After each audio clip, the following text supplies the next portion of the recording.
Hi guys, Tracy here. Welcome to the sewing channel. Well, I've decided to do a series about the bare basics of sewing on a sewing machine. So if you found yourself here and you're a beginner and you know absolutely nothing, I mean nothing, you don't know about thread, you don't know about needles, you've never even seen a machine in person, this is your video series. But if you're someone who just wants to come along and maybe catch a few tips and tricks, that's okay too. Come along with us. This is one thing that I'm not going to do in this series. I'm not going to give you a bunch of information that will frustrate you. I'm only going to give you the bare minimum. With a little bit of basic knowledge, you will start sewing and you will gain confidence in sewing. It'll be fun along the way too. I promise you that. Let's get started with this series on the bare basics of sewing with a sewing machine. Welcome to class number 1. Today we are going to learn about our sewing machine. The one that you may have just purchased or one that maybe someone gave you. This is what a standard machine looks like. It's actually a quilting machine too, or at least that's how they sold it to me. I bought it at Walmart. It was, I think, $250. The number of my brother machine is SQ9185, and it is a workhorse, I tell ya. I've sewn so much with this machine. I'm so surprised it hasn't broken on me yet. I want this manual to be close by whenever you pull out your sewing machine, because that's how you're going to know what you need to know about your machine. All the questions you actually have about your sewing machine are really in your manual. You just have to take the time and read through it. In your box, you will have a foot pedal. Now I want you to attach the foot pedal. See how that goes in and out? Well, this plugs in to either the side or the back of your machine, and you'll tuck it under your table, wherever your machine is. When you start to sew, this is what makes it sew. That turns it on. When you lift it back up, it stops. On, off, okay? So that way you can control when you're stopping and going. And that's very important when you're sewing, because you don't want to mess up your fabric that you just bought at the store. Now on my machine, where the foot pedal gets plugged in at, so you see that plug right there, you're going to take the end of it, and there's your foot pedal, okay? And you are going to just pop it right in there like that and just press it so it clicks in. Now your foot pedal's connected. That's all you need to know about that. And you're going to be setting it down on the ground. You have this cord right here. One is for the outlet and one is to plug into your machine. And this is what is going to power your machine. On my machine, right here is where this plugs in. And you'll notice there's a round end and a square end. So you want to make sure that that goes in right. It's like putting the right puzzle piece in the puzzle. So that's plugged in, and then you plug it into your wall. We've got our foot control. We've plugged it in to where it needs to go. It's underneath our desk. And we have our plug in the side of our machine, and we have it plugged into our wall. It's all set up. It's plugged in. Now your on and off button, if I can turn it to the side, will be here. That's our on, and then it's off, okay? So let me turn it on for you again. I'm just clicking that side there of the machine. And there it goes, okay? This is actually more of a quilting machine, and by that, all that means is it comes with this big extra table. Now normally, this right here, let me show you something, because this is kind of neat about my machine in particular. So I can take that off, and then it leaves this arm just like this. So say I have something really tiny that has a tube like that, like an armhole or something that I'm sewing, I can pop that on the end there, and it's easy to sew and get around that. Or mainly, if I pop that piece on, that's typically the amount of room that you have sewing area on a typical machine. But since I bought a quilting machine, which really, again, all that means is a bigger sewing area, because think of quilts, how big they are. They gave me this along with mine. And this, my friends, pops on and it gives me a big area to lay my quilt down or my project that's a little bigger. But if you don't have that, don't worry about it. It's okay. So what I'm going to do is, if I just had a normal machine, it would go like this.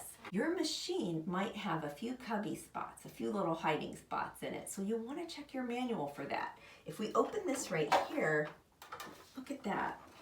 We have a little cubby that we could put extra needles, or we could put extra things that go along with our sewing machine. So you can put anything in that little cubby, okay?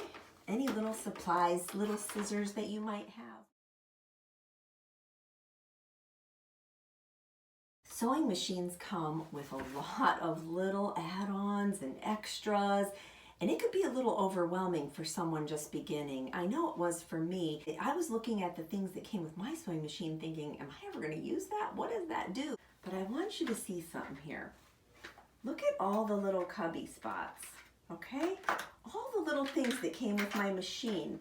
What I did was I put them in these little cubbies just to keep them organized. If you look here, I labeled them. I know that all machines are different, but I just wanted to run down the basics on what it looks like on my machine. I'm going to go ahead and turn on the machine, just like that. This item right here, this is your tension. Now if you notice on here, there's a line and a line, and those are the only lines that are on that dial. This tells you right here that you want to keep this little, there's a notch right there. You want to keep that notch in between this 3 to 5 area. You see it says 3 right there and 4 and 5. That tells you that that is the main place where your dial needs to stay for tension for normal sewing. So you'll want to keep it somewhere in there.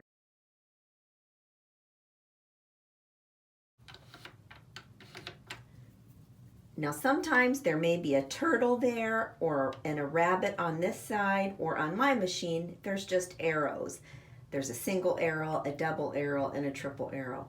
Now when I turn it way over here to the right, all the way, if I turned it all the way to the rabbit, that's going to be as fast as my machine can go. When I push that foot pedal, that's how fast it'll sew. Now if I go all the way over here to the 1 arrow or to the turtle, that's going to tell me that that's the slowest my machine will go. I like mine on fast, but I'll tell you what, when I first started sewing, this is the side that I sewed on. I sewed on the turtle. I couldn't sew a straight line to save my life. So you just practice and practice, and soon enough, you'll be way over here. Here's all the different stitches that mine can do. Yours may be only a couple or more than this. I don't know. If it says right here 0, 0, that tells me that that's the stitch that I'm going to be sewing.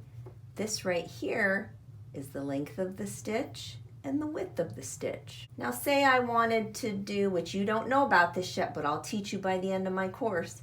I wanted 0, 4. That's a zigzag stitch, okay? So say I wanted to go do a zigzag stitch. So I'm going to keep the 0 there, and then I'm going to go up to 4, just like that.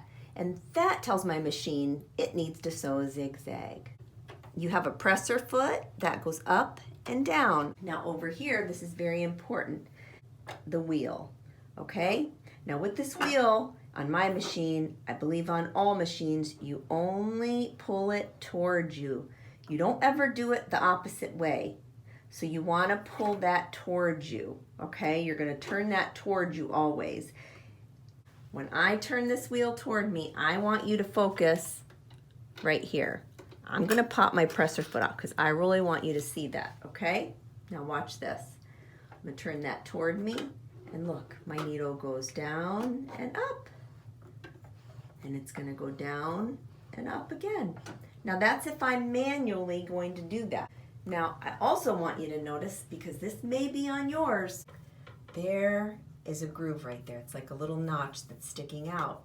And that is going to be level with that. When that is level there, that tells me that my needle is in perfect position. This is the bobbin winder up here. That is the next lesson. And you're going to learn how to wind a bobbin, and you're going to learn how to thread the machine, and you're going to learn all about needles.